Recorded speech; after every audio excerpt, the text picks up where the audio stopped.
देखो क्वेश्चन में गिवन है कि पी ए जो है perpendicular to A B and Q B perpendicular to A B. नहीं, ये परपेंडिकुलर है ए बी पे और ये लाइन क्यू बी परपेंडिकुलर है इस पे। परपेंडिकुलर तो ये एंगल और ये एंगल क्या हो गया 90। और पी ए जो है वो क्यू बी के बराबर है। ये जो पी ए हम देख रहे हैं ये क्यू बी के इक्वल है, ये क्वेश्चन में गिवन है।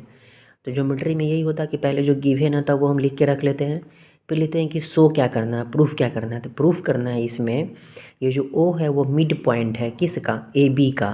ठीक, O is the mid point of A B as well as that of P Q. ये जो ओ है वो ए बी का भी मिड पॉइंट है और पी क्यू का भी मिड पॉइंट है। मिड पॉइंट का मतलब क्या होता है, बाइसेक्टर। बाइसेक्टर मतलब दो इक्वल पार्ट्स में डिवाइड करना। नहीं, तो पॉइंट ओ जो है ए बी को दो बराबर भाग में बांट रहा है। मतलब तुमको प्रूफ करना है कि ये जो पार्ट देख रहे हो ओ ए और ये ओ बी जो देख रहे हो ये दोनों बराबर प्रूफ करना है एंड।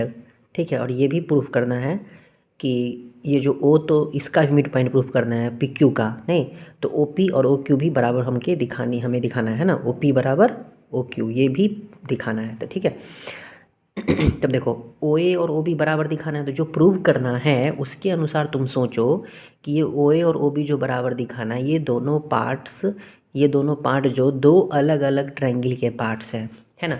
तो ट्रायंगल के दो अलग अलग पार्ट्स हैं तो ये दोनों बराबर कैसे होगा, तो हम पढ़े हैं इसमें बस एक ही प्रोसेस ये है इसमें कि दोनों ट्रायंगल अगर कॉन्ग्रुएंट होगा तभी तो इसके दो पार्ट इक्वल होंगे।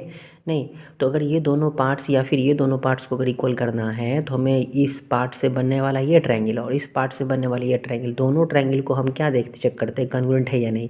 अगर ये दोनों ट्रायंगल कॉन्ग्रुएंट अगर हो गया तो इसका मतलब ये जो पार्ट होंगे वो क्या होंगे, बराबर होंगे।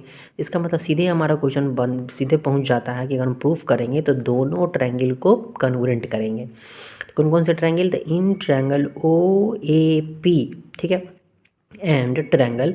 तो कॉन्ग्रुएंट वाले में हम जानते हैं कि ट्रायंगल का नाम अगर हम लिखते हैं तो पहला ट्रायंगल का नाम कुछ भी लिखते हैं, दूसरे ट्रायंगल का नाम उसी सीक्वेंस में लिखना होता है जिस सीक्वेंस में उसके पार्ट्स बराबर होते हैं। देखो इस सीक्वेंस में हम अगर ओ ए लिखे हैं तो इसमें क्या लिखना पड़ेगा, ओ बी, क्योंकि अगर हम एंगल ओ ए पी लिखे हैं तो ओ ए में ए जो है 90 डिग्री है, तो उसी तरह इस ट्रायंगल में नाम लिखेंगे ओ बी क्यू, ताकि ओ के बाद बी क्या आए 90 आए। नहीं, तो ओ बी क्यू। अब इस ट्रायंगल में देखो क्या क्या बराबर है। पहला तो ये क्वेश्चन में गिवन है कि ए पी जो है वो किसके बराबर है, बी क्यू के। देखो इस ट्रायंगल का ए पी तो इसी सीक्वेंस में बी क्यू होना चाहिए। नहीं, तो उसी सीक्वेंस में है कि नहीं, ये कहाँ से लिख दिए हम, गिवन है ये। ठीक, नेक्स्ट देखो ये एंगल और ये एंगल 90 है या नहीं, तो कौन सा angle, angle O A P बराबर एंगल ओ बी क्यू। देखो ओ ए पी लिखे थे इसमें ओ बी क्यू एंगल क्यों बराबर है दोनों, क्योंकि दोनों क्या है 90 डिग्री है। 90 डिग्री क्यों है, क्योंकि दोनों परपेंडिकुलर लाइन है। ठीक है, अब नेक्स्ट थर्ड खोजो कि इसमें क्या इक्वल है। नहीं, ये दोनों तो क्वेश्चन में गिवन ही था इक्वल, तीसरा गिवन नहीं है डायरेक्टली, लेकिन इनडायरेक्टली रूप से वो क्वेश्चन में है कि बराबर क्या है। तो देखो ये एंगल बराबर ये एंगल होगा कि नहीं, क्योंकि ये दोनों लाइन है तो ये इंटरसेक्टिंग लाइंस हो गई, तो ये दोनों एंगल कौन सा एंगल कहलाता है, vertical angles, vertically opposite angles. ये दोनों एंगल बराबर होगा कि नहीं होगा, तो A O P, angle A O P, अगर इसमें हम ए ओ पी लिखे हैं तो यहाँ भी क्या लिखना पड़ेगा, B O Q, B O Q. नहीं, क्यू ओ बी भी लिख सकते हैं लेकिन सीक्वेंस में लिखेंगे।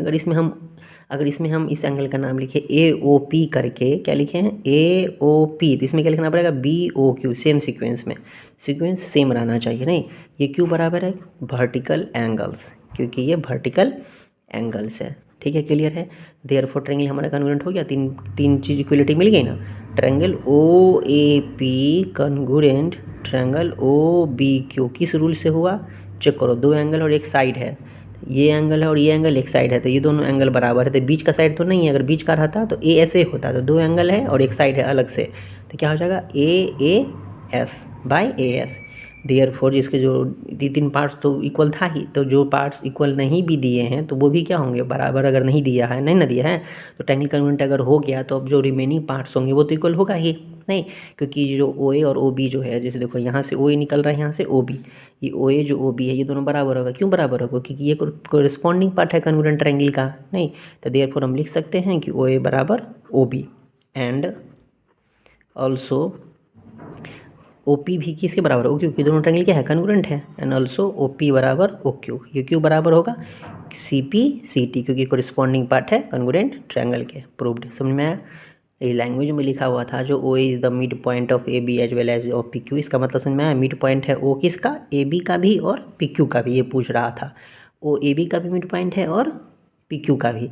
तो ए बी का मिड पॉइंट है, इसका मतलब ओ ए बराबर क्या होना होगा, ओ ए ओ बी प्रूफ करना होगा। पी क्यू का भी मिड पॉइंट है, मतलब ओ पी और ओ क्यू क्या दिखाना बराबर। जब भी मिड पॉइंट मतलब मीनिंग हो तो मिड पॉइंट का मतलब ही होता है दो बराबर भागों में डिवाइड करना, नहीं दो इक्वल पार्ट्स। ठीक है, मिड पॉइंट का मतलब टू इक्वल पार्ट्स। बाइसेक्टर का भी मतलब यही होता है। अगर कहीं पे लिखा हो O is the bisector of A B, इसका भी मतलब यही हुआ कि दो बराबर भागों में बांटना। अगर इंटरसेक्ट लिखा है तो इंटरसेक्ट का मतलब सिर्फ होता है काटना, कट करना। ये नहीं ज़रूरी है कि वो बराबर होगी या नहीं होगी, ठीक है। लेकिन बाइसेक्टर दिया है और अगर मिड पॉइंट दिया है तो दोनों पार्ट्स बराबर ही होगा।